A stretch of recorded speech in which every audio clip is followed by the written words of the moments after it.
We had some pretty significant weakness last week in the stock market and some negative market calls. That has many wondering if there will be a stock market crash in November. Well, I'm going to give you the answer to that question, show you what to watch for. Plus, I'll do my normal market analysis. We'll go through all the different markets that we cover here each week. And at the end of the video, I will look at the trade of the week, a unique one this week on IFRX. All right, let's get into this week's discussion of whether there will be a stock market crash. Weakness in the stock market over the last 5-6 days, particularly after some bearish calls, some short calls by a renowned short seller, Michael Burry, on NVDA and PLTR, had many starting to wonder if we were really overextended and likely to move lower. Of course, we also have the US government shutdown, which is now getting to be quite long and perhaps starting to damage the US economy. Now, I don't really care about the headlines a whole lot. What matters to me most is how the money is flowing. And this shows up in the price charts. And the reason I like to do this is because the large investors in the market, the big money, are really the ones that steer where the market is going to go. And so when they start selling, those big hedge funds with billions of dollars under management, when they start selling, that's what causes the market crash. So when we look at the charts, what we want to watch for is a break of upward trend lines. So I'm going to show you now the 5-year chart of the S&P 500 because there have been a couple of crashes in the last 5 years and they all look the same, and it tells us what to watch for. So let's take a look here. You can see that we had this crash in 2022. That's when interest rates started to rise. And notice it was simply an upward trend line that was broken on the weekly chart. And then we had the more profound one in this year, very sharp crash on tariff worries. And again, it all started with the break of the upward trend line on the weekly chart. We had a little mini crash in here as well, where it went down for a couple of months. And again, all started with the break of the upward trend line. So what are we looking at now? Here's our upward trend line. You can see that we had a red week this past week, but we did not yet break the upward trend line. And you can see that it is quite common to have red weeks and upward trends. It's not the end of the world. It's only when they break the upward trend line, often after the build of a falling top, or in this case, a double top, that you get the sharp selling pressure. So as of now, the market looks fine.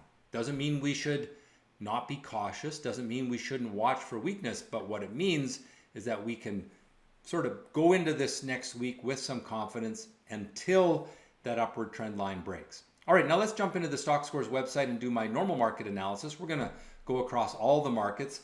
As I jump into the Stockscores website, just a reminder, I do a free weekly email newsletter. The link is right here on the homepage. I pick stocks, I do market analysis, and I think you will find it quite useful. And best of all, it's 100% free. All right, let's take a look at the S&P 500. And there you can see the daily chart. We did have that weakness there, but again, the upward trend line is still intact.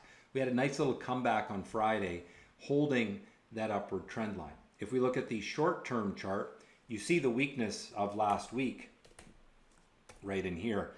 We had this little break of a very short-term trend. This is the 120-minute chart, and that led to this weakness. We come into next week a little oversold. We were quite oversold because we were far below the trend line. We're bouncing back, but ultimately we need to break that short-term downward trend line for trading conditions to improve. Because if you're a day trader or a swing trader, you will know that the last couple of weeks have not been as lucrative as usual. All right, let's take a look at the NASDAQ 100. QQQ is the symbol. Similar situation there. The long-term trend line is still intact. We ran away from the trend a little bit, simply coming back to the trend. We do not have the sort of breakdown that we had in February and March of this year. And so we're still okay, but we should be careful because it was a fairly strong selling week. Let's move along to the Russell 2000, which is our small cap market. And here we see a little bit more of an issue because this daily trend was broken this week. If we go to the 3-year weekly chart, you can see a little bit more profound selling in this market. It came back at the end of the week, so maybe we'll hold and just go into a sideways pattern here, but I want to be a little more cautious with the small caps. Looking at the Toronto Stock Exchange, again, on the daily chart, you see here the trend went parabolic. We broke it a few weeks ago. We've been building falling tops since then.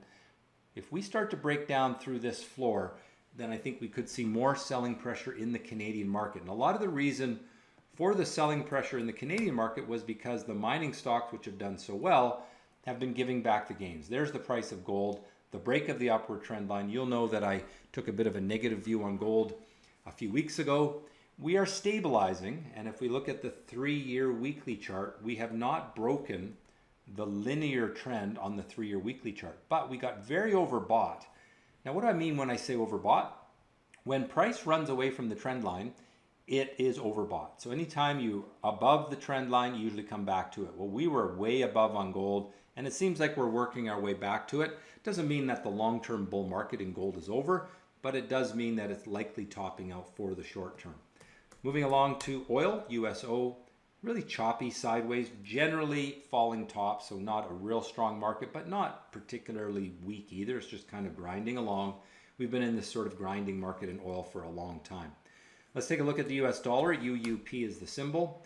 And there you can see the US dollar starting to find some favor among investors. You can see the bottoms rising and breaking through some resistance. So it's a improving currency. If we look at the Bitcoin chart, you'll see it's kind of the opposite. It has been falling. You'll know that I've been sort of taking a little bit more of a short-term bearish slant on Bitcoin. But if we go to the 3-year weekly chart, we haven't quite broken this upward trend line yet. We're right at it. So all I've done is I've taken these inflection points, drawn a trend line across it, and we are pulling back to that. We should bounce off of it, but I want to be a little bit cautious with Bitcoin right now. Final chart we're going to look at is the bond market chart. This is TLT, which is the 20-year Treasury bonds in the US. And we've had generally rising bottoms, so that's good. But the weakness that we saw this past week, bringing prices back to this trend line, imply that interest rates may stay elevated for a little longer. Perhaps we won't get that rate cut in December that investors are hoping for. And that's one of the reasons we're seeing money come out of the bond market, certainly, but also out of small caps, because small cap stocks are much more interest rate sensitive. Now, with that said, we always want to remember that small cap stocks still generate some of the best trades, even if the overall market isn't going up. If you look at those small cap stocks, the ones that make the 100%, 200% gains sometimes in a day are the small cap stocks. So I still look there, but certainly not as much action. So let's take a look now at my ratings. You can see US large cap, NASDAQ, US small cap, all neutral short-term and bullish long-term. That's a bit of a downgrade. Canadian stocks, short-term bearish and long-term neutral. Gold and oil, neutral on both time frames. US dollar bullish on both time frames. Short-term Bitcoin is bearish and long-term neutral, and then bonds neutral on both time frames. All right, now let's take a look at the trade of the week, and this one is a bit different. It was a very slow trading day on Friday in the regular session. And lo and behold, in the aftermarket, we actually saw a pretty good break in the after hours trading session. You can see here, this stock was sideways coming into the close of trading, and then it came alive after the market closed and went for quite a surge, which was really quite dramatic and, you know, kind of made a decent day. There was another one in the aftermarket as well on Friday, GREE. So there you had a gainer in the after hours. A little pullback break right here was a pretty good entry. Hope you've enjoyed this week's Stockscores Market Minutes. If so, do me a favor, click on the like button, subscribe to the channel, and as always, trade well.